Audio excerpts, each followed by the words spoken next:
Sir, ওই যে জমিটা দেখছেন দুজন কাজ করছে, ওই জমিটা নিয়ে আমরা প্ল্যান করেছি। এই জমিটা আমাদের কোম্পানি করার জন্য পারফেক্ট। জি স্যার। ওসমান সাহেব, আমাদের কোম্পানিটা করার জন্য কতটুকু জায়গার প্রয়োজন? স্যার, কমসে কম 1 একর জায়গা লাগবে। আচ্ছা, জমির মালিকদের সাথে কি আপনার কোনো কথা হয়েছে? না স্যার, জমির মালিকদের সাথে এ ব্যাপারে কোনো কথা হয়নি। আচ্ছা চলুন তাদের সাথে কথা বলে আসি। জি স্যার, চলুন।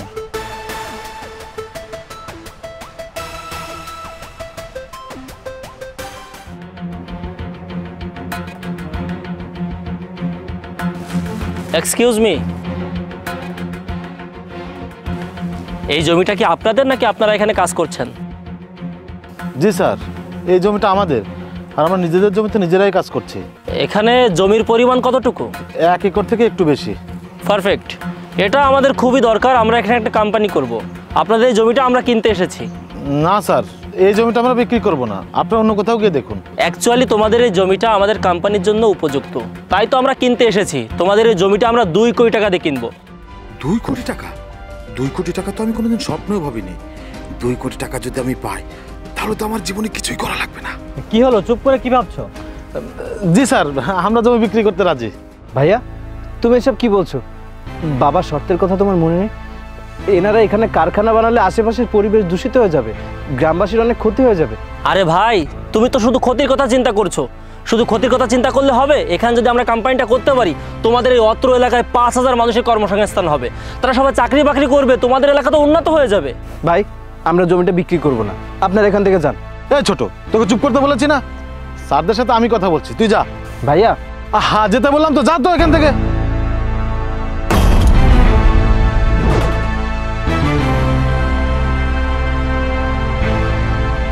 স্যার, আপনার ওর কথা কিছু মনে করবেন না, আমি ওকে বোঝাবো। আচ্ছা ঠিক আছে, তাহলে আগামীকাল কথা হচ্ছে। ওসমান সাহেব চলুন, তোমাদের এই জমিটা আমরা 2 কোটি টাকা দিয়ে কিনবো।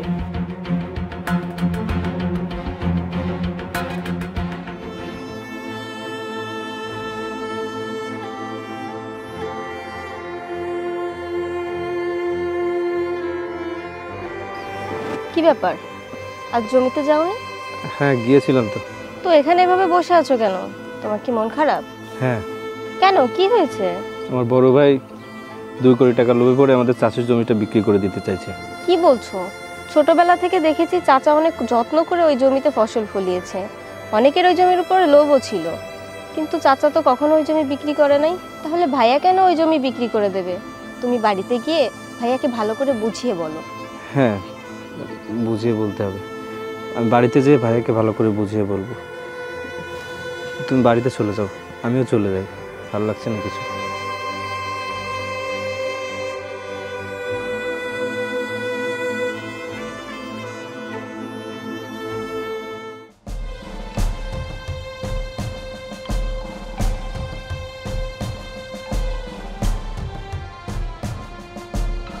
আচ্ছা ভাইয়া, কি এমন হয়েছে যার জন্য তুমি জমি বিক্রি করার জন্য পাগল হয়ে গেছো?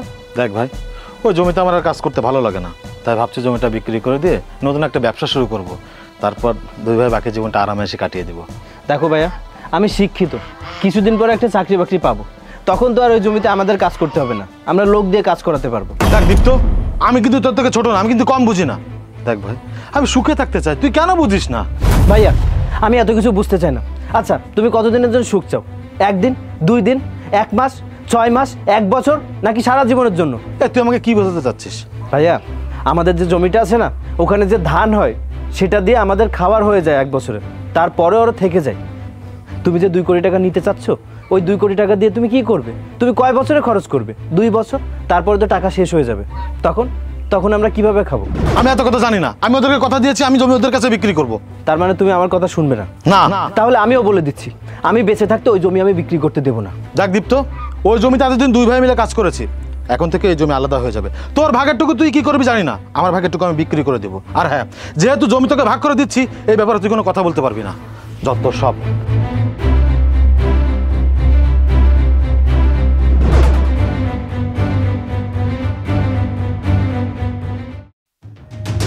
না, আমাদের এতটুকু জমিতে হবে না, আমাদের পুরো 1 একর জমি লাগবে।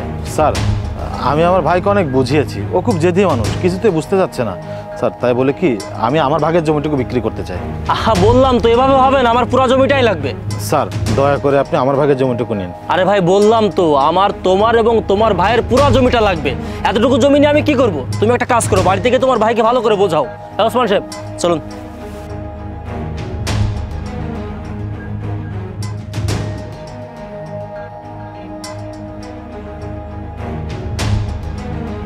তোমাদের এই জমিটা আমরা 2 কোটি টাকা দিয়ে কিনবো। আরে ভাই বললাম তো আমার তোমার এবং তোমার ভাইয়ের পুরো জমিটা লাগবে। মিথিলা, ভাইয়াকে অনেক বোঝালাম, কিন্তু ভাইয়া বুঝতে চাইছে না।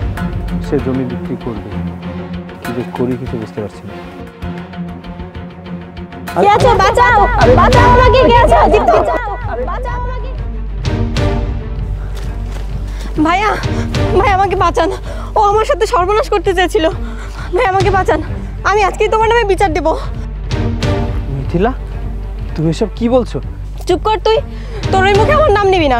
আমি আজকেই তোর নামে মাতব্বরের কাছে বিচার দেব। বোন তুমি কোনো চিন্তা করো না, ব্যাপারটা আমি দেখছি, চলো আমার সাথে।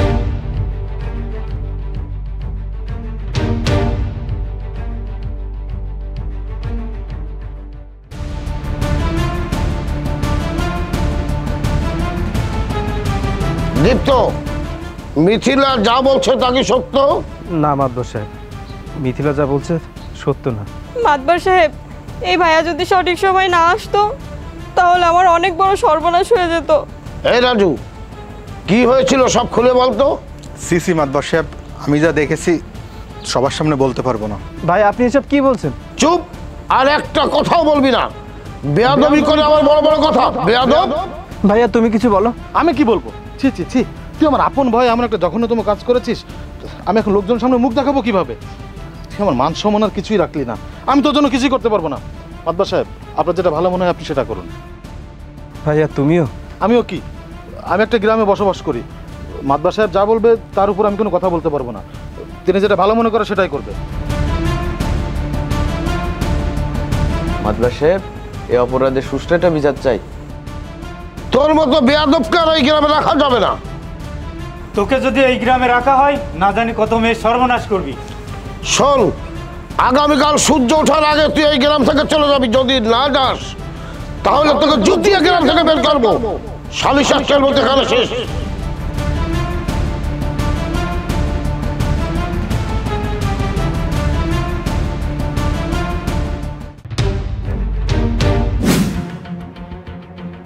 মিথিলা শোনো। জি ভাইয়া বলুন। না বলছিলাম কি, তুমি যদি আমাকে একটা কাজ করে দিতে তাহলে তোমারও লাভ হতো, আমারও লাভ হতো। কি কাজ ভাইয়া? কি করে যে বলি মিথিলা, আমি জানি তুমি দীপ্তকে অনেক ভালোবাসো, কিন্তু ভালোবাসা দিয়ে কি হবে বলো? পৃথিবীতে বাঁচতে গেলে টাকার দরকার হয়। আমি তোমাকে পুরো 2 লক্ষ টাকা দেবো, তার বিনিময়ে তোমার আমার হয়ে কাজ করতে হবে। বিষয়টা তোমাকে আমি ক্লিয়ার করে বলছি। আমার লোক আছে রাজু, আমি তাকে সেট করে রাখবো। তুমি একটা জায়গায় দীপ্তকে নিয়ে বসে গল্প করতে থাকবে। যখন দেখবে রাজু চলে এসেছে তখন দীপ্তকে জড়িয়ে ধরে তুমি চেঁচামেচি করবে। তারপর রাজুর সামনে তুমি একটু ভালো সাজার অভিনয় করবে। তারপরে একটা গ্রাম্য সালিশের ব্যবস্থা করবো, সেখানে তুমি শুধু একটু স্বীকারোক্তি দেবে যে না, দীপ্ত তোমার সাথে খারাপ কিছু করতে চেয়েছে। ব্যাস, তারপর যা করো আমি করবো। 2 লাখ টাকা? এতগুলো টাকা তো আমি একসঙ্গে চোখেও দেখিনি। আর ওর মতো ছেলেকে ভালোবেসে কি হবে? আমার কাছে টাকা থাকলে অনেক ভালো ছেলে আসবে। যাই, ভাইয়ার কথাতে রাজি হয়ে যাই। ভাইয়া আমি রাজি। ঠিক আছে, তাহলে আমি তোমাকে লোকেশন বলে দেবো, তুমি সেই মতো ওই কাজটা করে দিও, ঠিক আছে? দীপ্ত ভাই, দীপ্ত ভাই, দাঁড়ান দাঁড়ান, দীপ্ত ভাই, ভাই দাঁড়ান, ভাই ভাই প্লিজ আপনি এই গ্রাম ছেড়ে যাবেন না। না রে ভাই, আমি আর এই গ্রামে থাকবো না। আমি যদি এখানে থাকি আমার জন্য আমার ভাইয়ের ক্ষতি হবে, আমার জন্য আমার আপন মানুষের ক্ষতি হয়ে যাবে। আপনি যে আপনার আপন মানুষের কথা বলতেছেন, আপনি কি জানেন আপনাকে এই গ্রাম থেকে বের করে দেওয়ার পেছনে কার হাত রয়েছে? কার হাত রয়েছে? আপনার বড় ভাইয়ের। মানে তুমি সব কি বলছো? হ্যাঁ ভাই, যা বলছি ঠিকই বলছি। আমি জানি তুমি দীপ্তকে অনেক ভালোবাসো, কিন্তু ভালোবাসা দিয়ে কি হবে বলো? পৃথিবীতে বাঁচতে গেলে টাকার দরকার হয়। আমি তোমাকে পুরো 2 লক্ষ টাকা দেবো, তার বিনিময়ে তোমার আমার হয়ে কাজ করতে হবে। তারপরে একটা গ্রাম্য সালিশের ব্যবস্থা করবো, সেখানে তুমি শুধু একটু স্বীকারোক্তি দেবে যে না, দীপ্ত তোমার সাথে খারাপ কিছু করতে চেয়েছে। ব্যাস, তারপর যা করো আমি করবো। ভাইয়া আমি রাজি। আজ আমি বড্ড ক্লান্ত আজ। জীবনের সাথে যুদ্ধ করতে করতে আমি খুবই ক্লান্ত। আজ আমার নিঃশ্বাস নিতেও খুব কষ্ট হচ্ছে। আজ আপন মানুষদের খুব অচেনা মনে হচ্ছে। বুকের ভেতরের কষ্টগুলো বুক চিরে সবাইকে দেখাতে ইচ্ছে করছে, কিন্তু কাকে দেখাবো? আমার কষ্ট আর যন্ত্রণা দেখার মতো যে কেউ নেই। সবাই তো যার যার স্বার্থ নিয়ে ব্যস্ত। এই পৃথিবীতে হয়তো আমার মতো কিছু মানুষ আছে যারা বাস্তবতার কাছে হেরে জীবন্ত লাশ হয়ে বেঁচে আছে।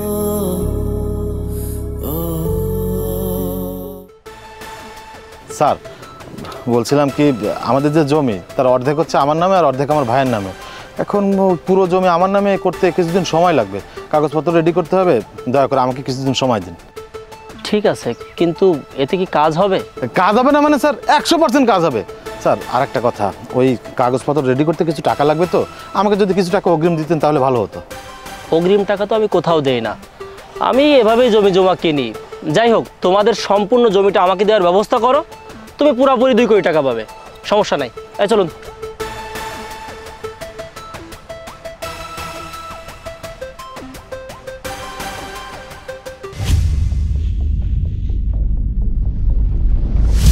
এই কামরুল সাহেব, এখানে সিগনেচার করেন।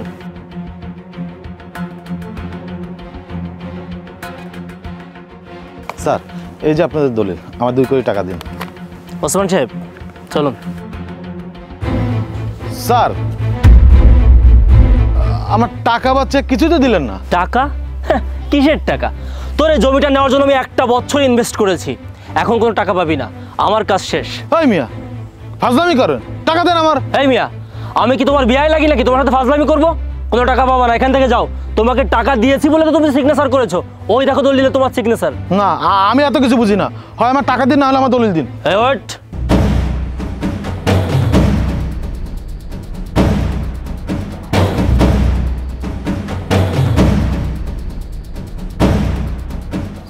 মিথিলা তুমি এখানে?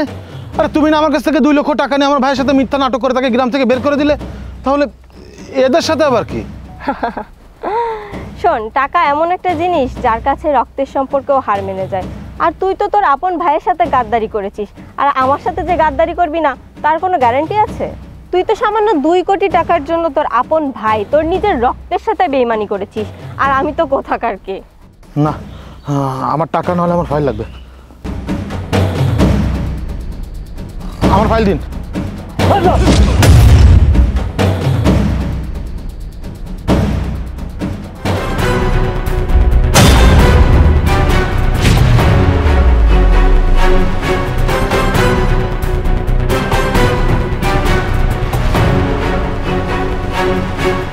Officer, arrest them. Yes sir.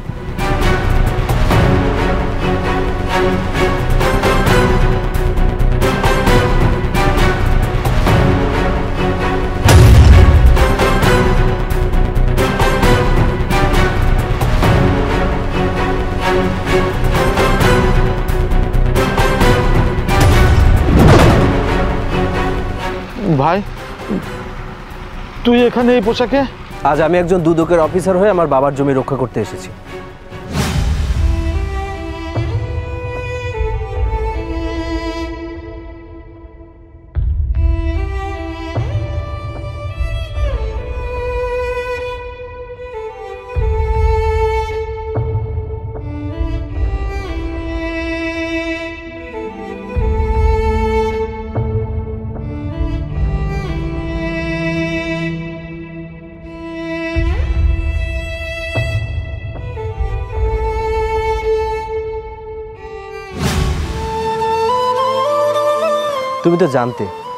তুমি জানতে আমি শিক্ষিত ছিলাম, শুধুমাত্র টাকার অভাবে আমি চাকরি করতে পারিনি।